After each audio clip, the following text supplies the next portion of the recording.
Bueno, pero para profundizar en las causas y en las consecuencias de esta alza de precios de los combustibles a nivel internacional y en el mercado local, ya estamos conectados con Eric García, experto en energía e hidrocarburos. ¿Cómo está, señor García? Buenas tardes.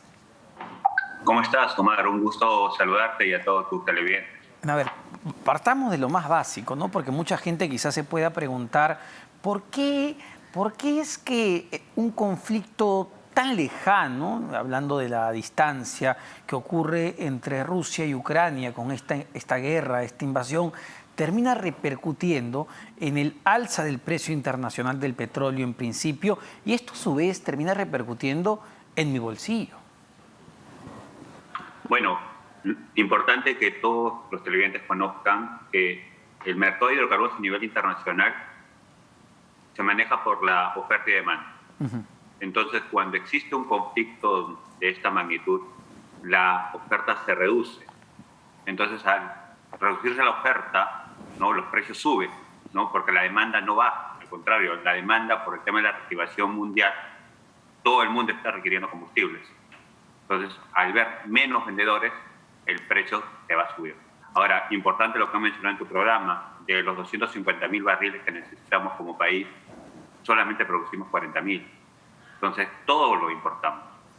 Por eso la necesidad y la importancia de utilizar lo que tenemos en el Perú, y lo que tenemos es gas natural. Y la subida, señor García, que se da en el mercado local, ¿es proporcional a lo que viene ocurriendo en otras partes del mundo o es que en nuestro mercado sube de manera más abrupta? Se lo pregunto porque ayer, me parece, leí en el diario Gestión un reporte de Ocinermen, el regulador, que señalaba que en nuestro país las gasolinas, los combustibles, estaban 28% más alto que en los Estados Unidos, por ejemplo. Bueno, hay que recordar que en Estados Unidos tienen combustible, ¿no? Al contrario, Estados Unidos exporta combustible, ¿no? Ahora, lo que sí tenemos que recordar es que en el país existe poco almacenamiento de hidrocarburos que no permite que existan más empresas para que compitan por precio, ¿no? Por eso hace poco se envió una ley no solamente para la masificación del gas natural, sino también para crear más almacenamiento por seguridad energética y por competencia de hidrocarburos a nivel nacional, que lo tienen todos los países, ¿no? Por ejemplo, Omar, te debes acordar que cada vez que hay cierre de puertos por oleaje anómalo, lo primero que pasa es colas en los grifos porque no hay suficiente almacenamiento de GLP, por ejemplo. Eso no pasa en otros países. En otros países pueden tener almacenamiento de 30, 45 días, Corea tiene 120, España tiene 60, y ese almacenamiento además te permite que exista más agentes. Ahora, todos los países utilizan lo que tienen, y el país tiene gas natural. Por ejemplo, estas colas que estamos viendo en los grifos, no debería haber, al menos en las principales ciudades que ya existe el gas natural. El año pasado, más importante que todos conozcan, el Ministerio de Economía y Finanzas aprobó un presupuesto de 200 millones de soles para convertir 100.000 vehículos, ¿no? Y hasta ahorita no se está implementando. El Ministerio de Energía y Minas no veo que implemente eso, ese gran esfuerzo que ha hecho el Ministerio de Economía y Finanzas. En vez de estar aplicando un subsidio como el Fondo de Estabilización, es más eficiente la conversión de carros, porque es, en el caso del GLP estamos hablando de 40% más barato el gas natural, y en el caso de las gasolinas el gas natural es 60% más barato. Entonces, imagínate el beneficio que puede darle a todos los transportistas, que como bien lo has mencionado en tu programa, es la base de todas las actividades económicas. Sin el transporte no se mueve nada. Sobre ese punto quería incidir un poco.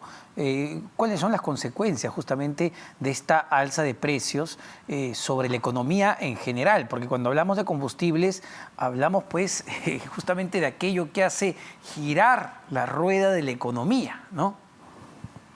Claro, algo que no relacionamos es que alguien dice, ¿no? El combustible sube, a mí no me afecta porque yo no tengo carro, ¿no?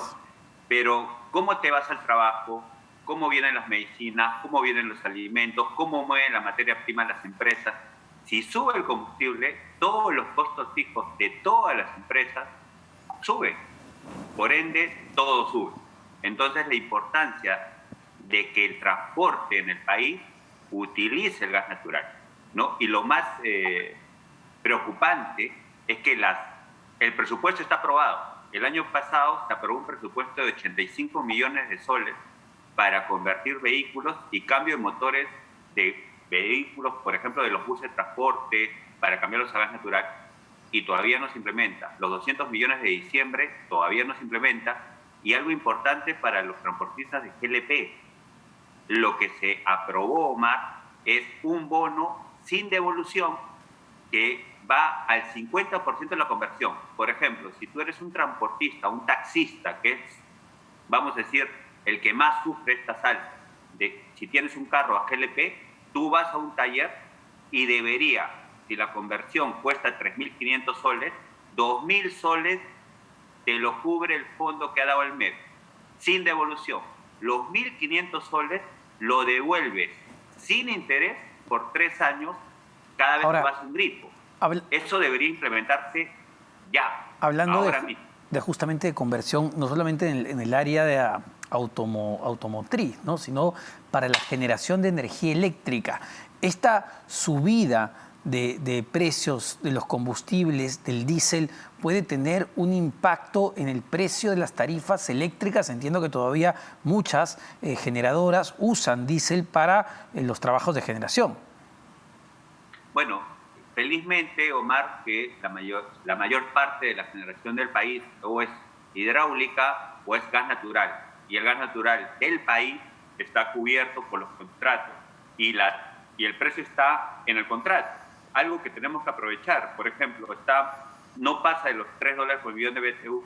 Sin embargo, a nivel internacional ya está más del 6, 7. Entonces, tenemos que aprovechar el gas natural y eso nos da vamos a decir, un escudo económico energético.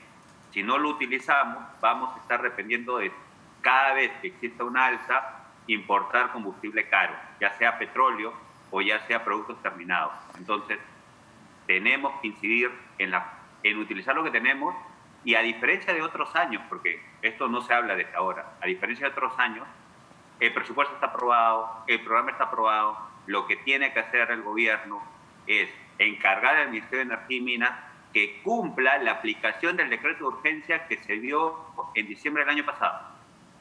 O sea, es una norma que se tiene que implementar ya. Ahora, para terminar nada más, señor García, ¿qué perspectivas hay sobre los precios en este momento?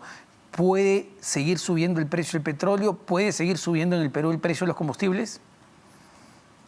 Las perspectivas internacionales, todavía está el conflicto sin vistos de solución, ¿no? La demanda internacional, porque para este lado del mundo está en invierno, sigue incrementándose la demanda. Entonces yo sí veo que por lo menos un mes y medio van a estar en estas oscilaciones y no creo que baje el precio a menos de $100. Entonces tenemos que darle mucha prioridad al uso del gas natural. Pero en el corto plazo, porque el gas natural es una medida ya de mediano plazo y de política de gobierno, en el corto plazo, ¿hay algo que pueda hacer el Ejecutivo, no lo sé, incluso una política de subsidios, o esto es peligroso? Justamente, Omar, eso es lo que se habló con el Ministerio de Economía y Finanzas el año pasado.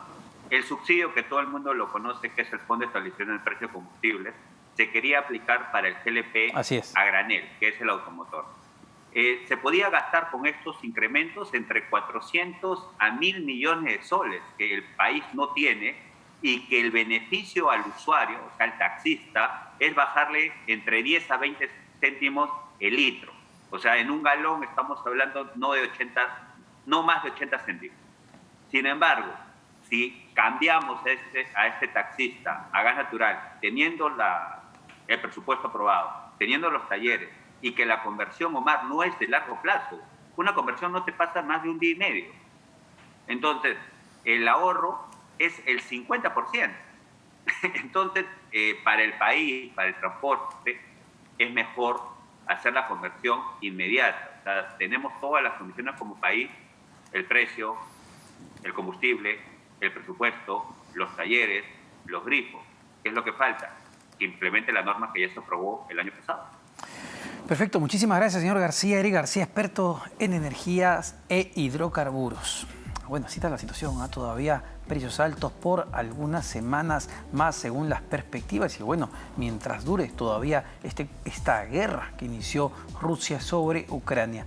Vamos a una pausa, venimos con más en Economía para Todos.